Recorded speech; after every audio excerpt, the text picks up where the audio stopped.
मनुष्य अक्सर इस ऊहापोह में लगा रहता है कि ईश्वर वास्तव में है या नहीं। कई बार हम ईश्वर को सिर्फ एक ऊर्जा मानते हैं और कई बार हम इसे सर्वोच्च मानकर पूछते हैं। कई लोग ऐसे भी हैं जो ईश्वर के अस्तित्व पर शक करते हैं। कई विद्वानों और मनीषियों के अनुसार ईश्वर के रूप अनेक हैं, लेकिन वो एक ही शक्ति है। शास्त्रों में भी ईश्वर की अस्तित्व पर मुहर लगाई गई है। बौद्ध धर्म की स्थापना करने वाले गौतम बुद्ध ने मानव जाति को अपने ज्ञान से जीवन जीने का तरीका सिखाया था। ईश्वर के अस्तित्व पर भी बुद्ध ने ज्ञान दिया था। दोस्तों, आइए जानते हैं विस्तार से एक कहानी के माध्यम से कि बुद्ध क्यों ईश्वर को मानने से इनकार किया। उससे पहले इस वीडियो को लाइक और चैनल को सब्सक्राइब जरूर करें ताकि आप सभी के लिए अच्छी अच्छी कहानी लाता रहूं। एक बार बुद्ध के पास मौलुंगपुत नाम का एक दार्शनिक आया। उसने बुद्ध से पूछा कि क्या वाकई में ईश्वर है। बुद्ध ने जवाब दिया, क्या वाकई में तुम्हें जानने की इच्छा है कि ईश्वर है या नहीं, या फिर तुम ऐसे ही पूछ रहे हो। मौलुंगपुत ने आश्चर्य से देखते हुए कहा कि नहीं, मुझे सचमुच जानना है। मैं हजारों मील की यात्रा कर इस प्रश्न का उत्तर जानने आया हूं। मौलुंगपुत को लगा कि बुद्ध उसे गंभीरता से नहीं ले रहे, तो उसने गुस्से में कहा कि मैं इस सवाल के जवाब के लिए सब कुछ दांव पर लगाने को तैयार हूं। हालांकि मैं ऐसा सोचकर नहीं आया था। मुझे चुनौती मत दें। मैंने कई विद्वानों से इस प्रश्न का जवाब मांगा लेकिन कभी मिला नहीं। बुद्ध ने कहा, मैं किसी को चुनौती नहीं देता, ये मेरा कार्य नहीं है। अगर तुम्हें अपना उत्तर चाहिए तो 2 वर्षों के लिए चुपचाप मेरे पास बैठो। इन 2 सालों में तुम्हें कुछ नहीं बोलना होगा, कोई प्रश्न नहीं करना है। यदि किसी तरह की जिज्ञासा भी हो तो उसका उत्तर नहीं मांगना।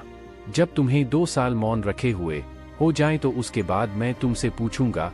तब तक यदि तुम्हारी जिज्ञासा ऐसी ही बनी रही तो अपना सवाल पूछना। मौलुंगपुत बुद्ध की ये बात सुनकर थोड़ा घबराया। उसे लगा कि जान देना तो आसान है, लेकिन 2 साल मौन बैठना मुश्किल है। परंतु उसने बुद्ध की इस शर्त को मंजूर कर लिया। उसने जैसे ही बुद्ध की इस शर्त को माना, दूसरे वृक्ष के पास बैठा एक साधु जोर जोर से हंसने लगा। मौलुंगपुत ने फौरन पूछा, तुम क्यों हंस रहे हो? साधु ने कहा, जैसे तू आज फंसा है वैसे मैं भी फंस चुका हूँ। मैं भी कुछ पूछने आया, लेकिन इन्होंने कहा 2 साल चुप रहो, फिर जो पूछना हो पूछ लेना। लेकिन 2 साल बाद मेरे पास कुछ पूछने को बचा ही नहीं, इसलिए तुझे चेतावनी दे रहा हूँ कि जो कुछ पूछना है अभी पूछ ले। बुद्ध ने इन दोनों की बातें सुनकर कहा, देखो, मैं 2 साल बाद भी अपने वादे पर रहूंगा। तुम जो पूछोगे मैं उसका उत्तर दूंगा। अगर नहीं पूछोगे तब भी तुम्हें याद दिलाऊंगा कि कुछ पूछना है तुम्हें। देखते देखते 2 साल बीत गए। समय गुजरने के बाद बुद्ध ने कहा, मौलुंगपुत उठ, तुझे जो पूछना है पूछ ले। मौलुंगपुत हंसने लगा और बोला, उस साधु ने सही कहा था।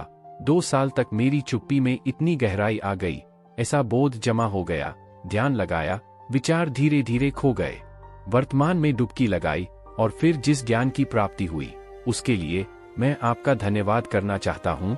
अब मेरे मन में कोई सवाल नहीं है। महान ज्ञानियों, साधु संतों ने कहा है कि जिस सवाल का जवाब हम जीवन भर दुनिया में ढूंढते हैं, वास्तव में उसका हल शून्य से मिलता है, और यही उत्तर परमात्मा है। प्रत्येक मनुष्य ईश्वर का अंश है और वो हमारे अंदर ही छिपा बैठा है। जब हम खुद में झांकते हैं तब पता लगता है कि वो अंदर ही है।